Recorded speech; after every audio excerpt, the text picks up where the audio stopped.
Warner, you're muted. I'm sorry. Thank you, Henny, for that reminder. It would have been good if I would have been unmuted once again.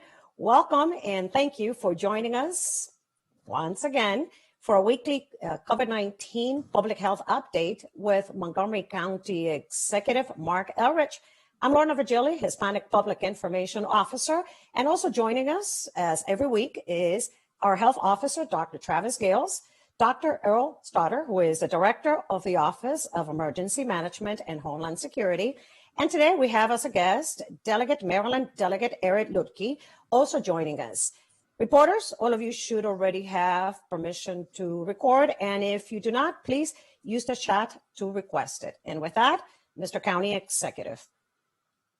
Hi, so welcome everybody again to the briefing. And I'll start on a note that, today Montgomery County Public Schools start their graduations. They will be in person. I remember my own graduation from Constitution Hall down in DC in 1967 from Einstein.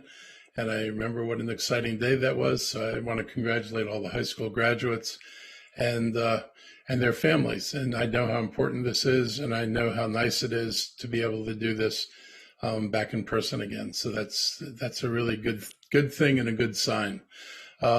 Speaking of good signs, Montgomery County, our positivity rate today was 0.94, and the case rate was 2.6 cases per 100,000. Yesterday, we saw 5 new cases. That is a remarkable turnabout.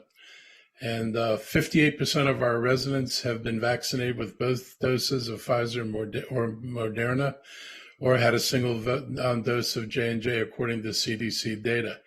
We should cross the 75% mark for adults over the age of 18 having both doses very soon, and 89% for the 65 plus population have already received both doses. Young adult vaccination rates continue to lag, and this is where we're continuing to focus our efforts now. And last Friday, the 28th, we aligned with the state health regulations that were in effect at that time. Openings are beginning to occur in the county government. Yesterday, our library system opened 6 of its branch buildings to the public for the first time. I was at the Silver Spring branch. It was really great to see people inside and on the computers. The staff was, excited to be doing their jobs in the full sense of the word now. And people were excited to be in the library. Our senior centers are also reopening. Holiday Park Senior Center, located on Ferrara Drive in Silver Spring, and Damascus Senior Center, located on Main Street in Damascus, will open on Monday the 14th. The Recreation Department provides 7 senior centers in the county. The Wheaton and White Oak Senior Centers will continue to be COVID-19 vaccination sites for now. And the Long Branch Senior Center will continue to be a full-time homeless shelter. The Margaret Schweinhaut and North Potomac Senior Centers are providing summer programming for hundreds of youth until the full reopening in August. And additionally, our permitting office will return in-person appointments on Monday, June 14th. Moving forward, as Memorial Weekend both marked our reopening and the unofficial start of summer, just yesterday afternoon, I was in Silver Spring and I visited Truebill, which is a company that came here about 2 years ago from San Francisco. And I was there to celebrate with them the $45 million in additional venture capital funding that they achieved, which is leading them to increase their staff. And so they continue to grow. Montgomery County has been a good home to them. And they're really happy with their location and what they're able to do now. So they're going to keep adding, growing, and putting more jobs in. And as we pivot the COVID-19 response to COVID recovery, my administration is going to be focused on job growth and economic development throughout Montgomery County. You'll be hearing more. We've talked about White Flint. We will elaborate further on that. And there are some other good news stories that we'll be bringing to you soon. Last week, we concluded our phase 3 round of business grant applications. We received 116 new applicants, 55% we believe will be approved for $10,000 grants. Over 750 previous grant recipients from phases 1 and 2 should also receive an additional $5,000. And thus far, we've provided about $80 million in business grants. I'm really proud of the work that this government has done, and we're doing everything in our power to help Montgomery County's families, businesses, and workers who are most in need. We continue to encourage residents who need assistance with rental assistance to contact us. Residents can go to our website or simply call 311 for more details. So far, we've provided $115 million in rental assistance, but we recognize the need is still greater than that, and we are looking for what else we'll be able to do. By Labor Day, Montgomery County will provide $100 million in assistance to individuals and families. And for in our FY22 budget, we added $25 million to the Working Families Income Supplement to supplement the state's tax refund for low-income families and expand these funds to undocumented workers who have individual taxpayer ID numbers instead of Social Security numbers.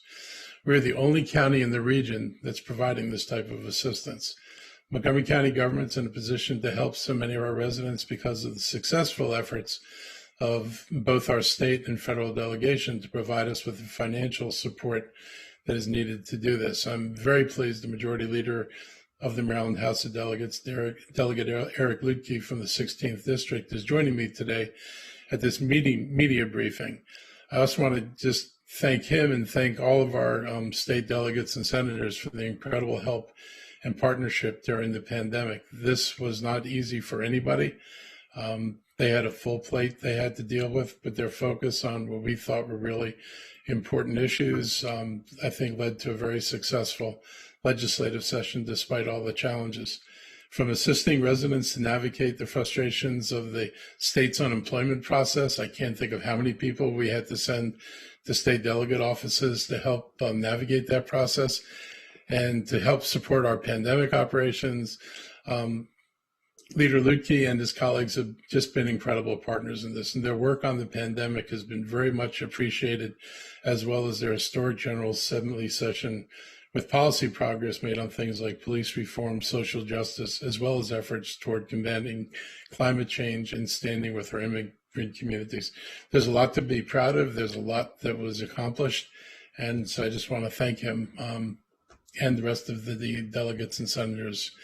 Our Avery Road Treatment Center, which is replacing the overworn and tired building that was there before.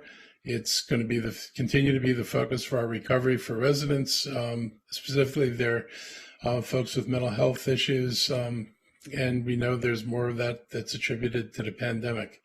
This Friday, we'll be cutting the ribbon on Avery Road. A total of 108 county residents died of opioid-related doses in 2020. That's an increase of 26 from 2019. This is a state and national reality. COVID has been hard on people. And for people who have challenges in negotiating everyday life, this only made it harder. This new $15 million center has 64 beds, has drug and alcohol treatment facility, and has been under construction since the fall of 2018.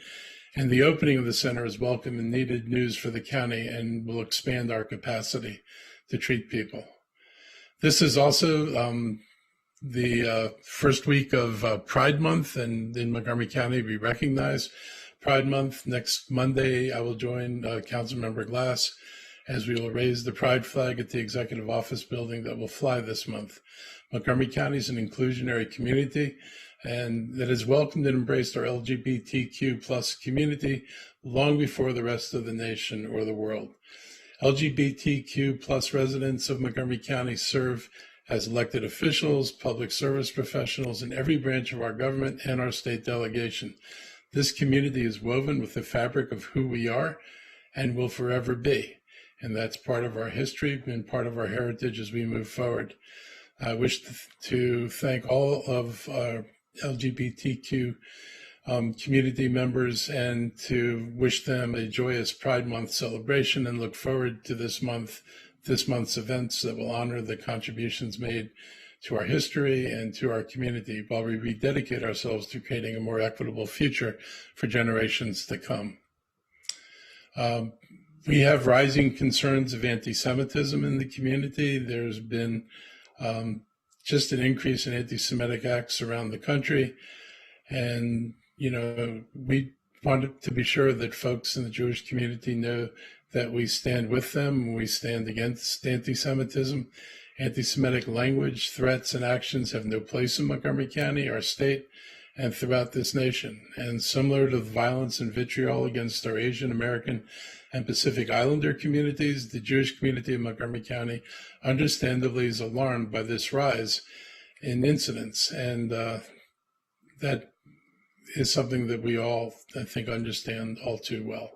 As somebody who grew up and got to experience it firsthand, it is unfortunate that in my lifetime it has not gone away, and I've been around for a while. While the Montgomery County Police Department has not had reports of specific incidents, they are vigilantly monitoring and increasing patrols around synagogues as well as Jewish businesses and communities. And we continue to ask that if anybody experiences any form of hate or threats because of their racial, religious, ethnic, gender, and/or sexual orientation, that they report these incidents to law enforcement. We take this seriously, and it will not be suppressed unless people report these incidents, so we can provide you and the community the support you need. And if you believe a hate bias crime has occurred, you can please call 301-279-8000 or dial in an emergency at 911 to report an incident to the Montgomery County Police immediately. Lastly, I want to comment about the state opting out of unemployment. And I'm so glad that Delegate Lutke is joining us today to address this disappointing news from Maryland that it will end the federal enhancement of unemployment benefits next month. I don't know how many people know this, but the maximum unemployment benefit in Maryland is about $434 a week. And at the start of COVID, the average payment was about $374. So that payment didn't even replace the income most people made from any of their jobs. So already unemployment was unequal to the task of sustaining people. The additional money coming from the federal government, and this is not state money, this is federal money. This additional money helps make it possible for people to weather periods of unemployment and to act frankly, to more adequately provide support during periods of unemployment. Unemployment shouldn't be a period where if you've been laid off or there aren't jobs, that you have to suffer severe economic deprivation. I'm a firm believer that unemployment benefits should be increased in general. But this decision by the governor is premature. He's heard, as we've heard, that there are employers who are saying that they can't find workers to come back. The truth is, if you just walk around Montgomery County or any place else around the state, and frankly the country, you'll see lots of shuttered businesses. And we've been saying on a number of fronts from the beginning that when the pandemic is largely over, it's going to take a while for businesses to reopen. There's some businesses that are never going to reopen, and those jobs are effectively lost forever. Other businesses will have delayed reopenings, they'll have partial reopenings, and will not, and are not likely to bring back their full staff for when they were fully doing business. So the reopening is going to be gradual. And taking away this benefit from people who are unemployed for no other reason than the fact that COVID caused their jobs to vanish is really unjust. And there have to be better ways to deal with this. But they certainly shouldn't have pulled the plug on the unemployment compensation and the pandemic unemployment benefit. And that benefit for gig workers and others is really essential because they normally don't even qualify for unemployment. So think about, with people not going to work and people not going out the way they used to, the use of Uber and Lyft and other ride-hailing services is greatly reduced because we're not hauling people the way we were hauling people around before. So these folks not only have a greatly reduced number of customers, they have no unemployment whatsoever. And pulling that plug on these folks is just, I think, just wrong.